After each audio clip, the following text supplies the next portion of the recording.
Hi everyone, I'm Liberty Doll, and this is a Liberty Update, Inauguration Edition. Whew.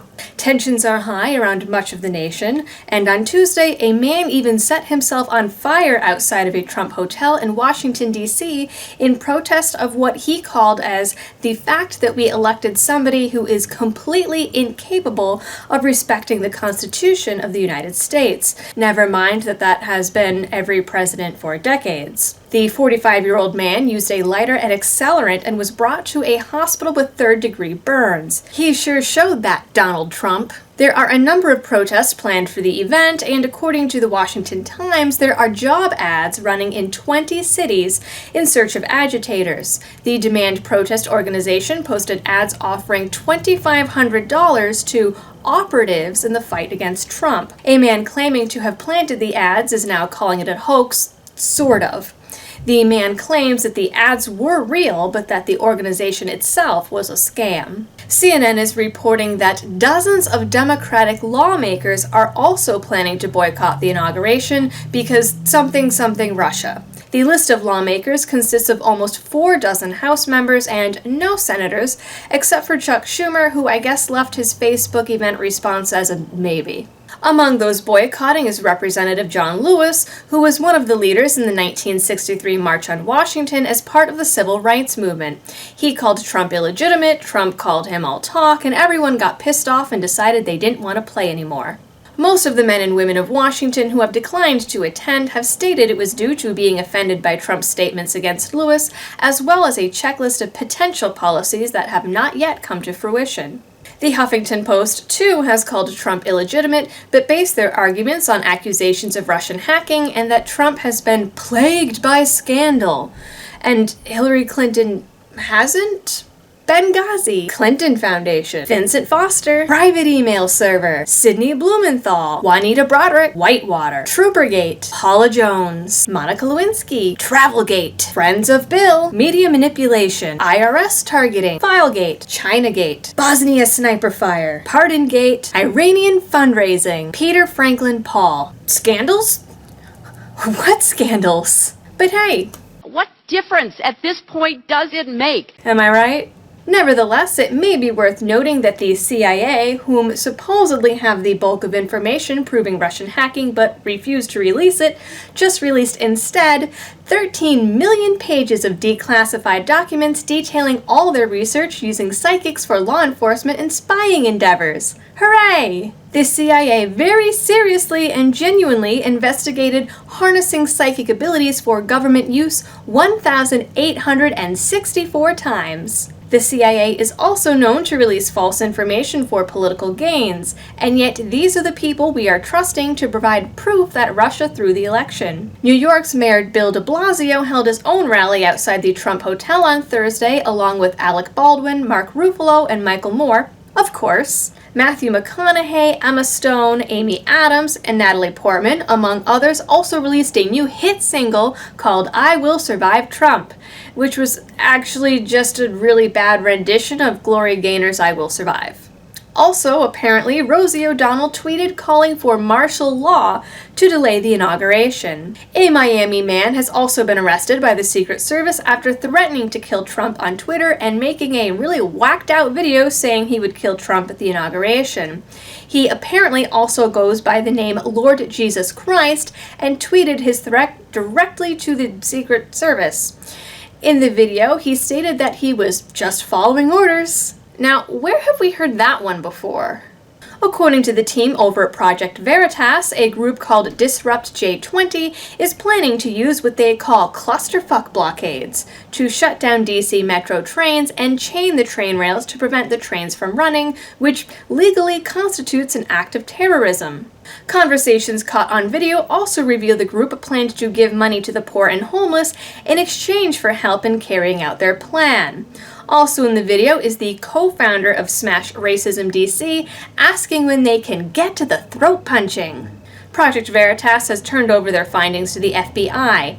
Disrupt J20 claims that they were just playing along and engaging in a counter-sting. Yeah, right. DCMJ, meanwhile, is planning to protest the inauguration by handing out over 8,000 joints and instructing everyone to light up 4 minutes and 20 seconds into Trump's speech. The police in charge of overseeing the protests will have their body cameras turned off during the inauguration due to privacy concerns. However, there is also concern of possible misconduct, and so the ACLU launched the Mobile Justice app to keep tabs on police behavior. DC's Office of Police Complaints will also have mobile teams overseeing the parade routes. The Feminist Women's March on Washington, scheduled for Saturday, has hit a bump in the road after deciding that pro-life women and sex workers need not apply.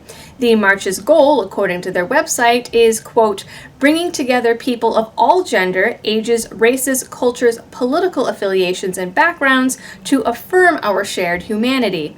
Unless, of course, you're a hooker who doesn't believe in abortions. Ironically, the organization did originally have a partnership with an anti-abortion group calling itself the New Wave Feminists, but pulled out of the partnership after receiving a host of complaints that inclusive feminism doesn't have room to include feminist pro-lifers. Similar complaints also led to adding solidarity for sex workers as part of the organization's unity principles, but only when the sex workers in question are being exploited or abused for sex, rather than those who are exploited or abused by the state for having sex.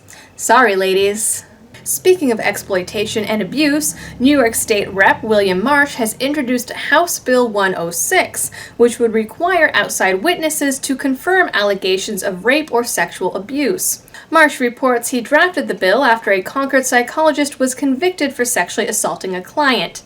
Marsh's daughter thinks the guy is innocent, and Marsh says he, quote, trusts my daughter's judgments of people. Seriously? Because you feel your daughter is especially intuitive, your answer is to write a bill that would make victims' testimony null and void if there are no other witnesses? Okay. The bill would effectively create a higher standard of proof for rape and sexual assault than any other crime, including murder. Representative Jess Edwards, the bill's co-sponsor, is backing the bill because he feels adults don't often volunteer for children's organizations because of, quote, how easy it is to be put in jail. Big developments for whistleblowers this week. Just days after Julian Assange agreed to extradition if Chelsea Manning is given clemency, Obama announced he is commuting most of Chelsea Manning's sentence. Manning was convicted for releasing hundreds of thousands of military documents related to the Iraq War to WikiLeaks and was given a 35-year sentence. She is now scheduled to be released on May 17th of this year. As to whether or not Assange will keep his promise, sources vary. Some sources say he has agreed to begin the process in May. Others say he and his lawyers announced that the clemency did not meet his requirements of an immediate pardon. NSA whistleblower Edward Snowden's asylum in Russia has been extended until 2020, which gives him the legal right to apply for Russian citizenship next year.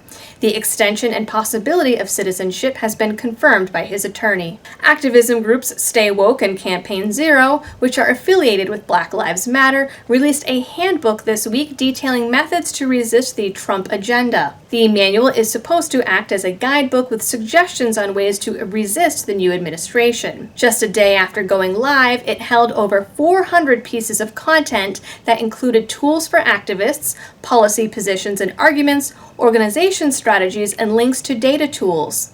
Issues such as LGBTQ equality, housing and infrastructure, women's rights, and Obamacare all have subsections called Vulnerabilities in Their Strategy and How You Can Resist. All Saints Church in Pasadena, California, has announced it will no longer mention Donald Trump or any national leaders by name when in prayer.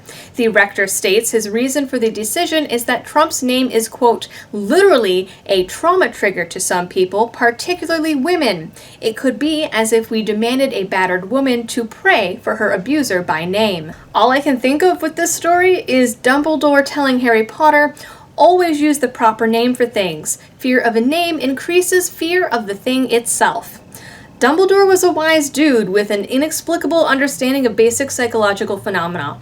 People should probably listen. A CNN piece entitled "Disaster Could Put Obama Cabinet Member in Oval Office" went around this week, with critics claiming it may inspire violence, as it suggests that if a catastrophic event struck the inauguration and put the president and then vice president and then the speaker, etc., out of commission, an Obama cabinet secretary would be put in charge as the designated presidential successor or designated survivor.